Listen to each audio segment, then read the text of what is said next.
కేసీఆర్ ఏమో అట్లా చేసిందంటే నువ్వు చేసిన ఈ కులగణన సర్వే అన్నాం కదా, ఓన్లీ బీసీలది కాదు అందరిది, దీనికి అసలు చట్టబద్ధత ఉందా?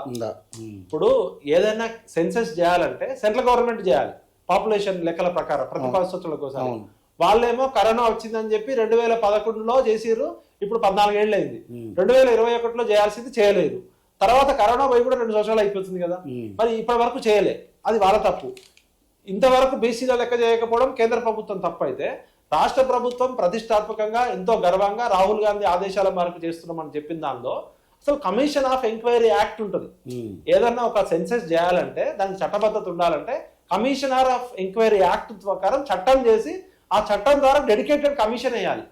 వీళ్ళు 42% రిజర్వేషన్ ఇవ్వాలి అంటే రేవంత్ రెడ్డి ఇంట్లో నుంచో, కేసీఆర్ ఫామ్ హౌస్ లోంచో, లేకపోతే ఉత్తమ్ కుమార్ రెడ్డి వంకాయల తోటలోంచో తెచ్చి ఇవ్వడం కాదు కదా. దానికి ఒక చట్టం ఉంటుంది, దానికి ఒక పద్ధతి ఉంటుంది. ఒక రిటైర్డ్ జడ్జినో లేకపోతే సిట్టింగ్ జడ్జినో లేకపోతే ఒక సబ్జెక్ట్ ఎక్స్పర్ట్లు అంటే ఐఏఎస్ ఆఫీసర్ని పెట్టి దానికి కమిషన్ ఆఫ్ ఎంక్వైరీ యాక్ట్ కింద వేయాలి. ఫస్ట్ లోపం ఈ కమిషన్ ఆఫ్ ఎంక్వైరీ యాక్ట్ కింద చట్టం చేయకపోవడం తప్పు. 2 తూతూ మంత్రంగా వీళ్ళేదో ఒక బీసీ కమిషన్ ద్వారా చేద్దామని చూసారు. ఇది ఓన్లీ బీసీ కులగణన కాదు, చాలా మంది పొరపాటు పడుతున్నారు. సమాజంలో ఉన్న అన్ని వర్గాల ప్రజల యొక్క కులం ఒక్కటే కాదు, సామాజిక, రాజకీయ, ఆర్థిక, విద్య, ఉపాధి రంగాలకు సంబంధించిన టోటల్ ఎక్స్రే. ఇప్పుడు బాడీలో ఒక పార్ట్ ఎక్స్రే కాదు, టోటల్ బాడీ ఎక్స్రే. ఓన్లీ తలకు ఒకటే కాదు.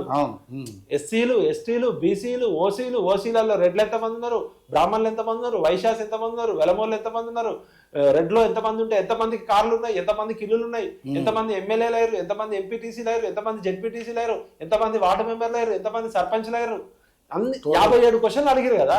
ఒక్కొక్కరు గంట 2 గంటలు ఇళ్లలోకి వచ్చి చేశారు కదా. మరి మీరు చేసిన కేసీఆర్ గారేమో ఫామ్ హౌస్ లో దాచిపెట్టినాను, ఎంసీహెచ్ఆర్డీలో అందుబాటులో ఉంది, ఆయన అధికారికంగా విడుదల చేయలేదు అన్నాం. మరి రేవంత్ రెడ్డి గారు చేసిన డేటా అసెంబ్లీలో ఎందుకు ప్రవేశపెట్టలే? ఎంతమంది రెడ్లు ఉన్నారు, రెడ్లలో ఎంతమంది వాచ్మెన్ పనిచేస్తున్నారు, ఎంతమంది బెంచ్ కార్లలో తిరుగుతున్నారు, ఎంతమంది 52 నుంచి ఇప్పటి వరకు ఎన్నిసార్లు ఎమ్మెల్యేలు అయ్యారు, మరి ఆ డేటా పెట్టాలి కదా.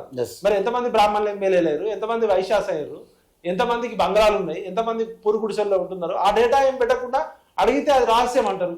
ఇప్పుడు నా పేరు విఠల్, నేను మునూరు కాపుగా రిజిస్ట్రేషన్ చేసుకున్నా, వెబ్సైట్ లో కొడితే నా పేరు, నా ఇంటి అడ్రస్, నా ఫోన్ నెంబర్, నా క్యాస్ట్ పెడితే సరిపోతుంది. నా ఆర్థిక పరిస్థితులు అంటే ఇన్కమ్ ట్యాక్స్ డిపార్ట్మెంట్ చూసుకుంటది, దానిలో రహస్యం ఏముంది? కులం అనేది రియాలిటీ కదా. ఇప్పుడు రేవంత్ రెడ్డి ఉన్నాడు, రేవంత్ రెడ్డి రెడ్డి అని ఎంటర్ అయిందా, రేవంత్ చౌదరి అని ఎంటర్ అయిందా అనేది తెలవాలి కదా. డేటా ఎంట్రీలో తప్పు జరిగి ఉండొచ్చు, డేటా కంపైల్ చేయడంలో తప్పు జరిగి ఉండొచ్చు, డేటా ఎనాలిసిస్ లో తప్పు జరిగి ఉండొచ్చు. మీరు ఇవన్నీ చెక్ చేసినాక పెట్టిన రిపోర్ట్ కరెక్ట్ గా ఉందా లేదంటే, ఒక గ్రామంలో ఒక 1000 మంది ఉంటే 600 ఓటర్లు ఉంటాయి. ఆ 1000 మంది డేటా పెడితే అరే లేదు ఈయన పలానా ఆయన తీసుకువచ్చి పలానా దానిలో పెట్టారు, తప్పు జరిగిందో రైట్ జరిగిందో చెప్పాలి కదా. ఇప్పుడు పారదర్శకత అనేది ప్రజాస్వామ్యంలో పాలనలో భాగం కదా. మరి కేసీఆర్ గారేమో అసలు విడుదల చేయకుండా దాచిపెట్టుకున్నారు అన్నాం.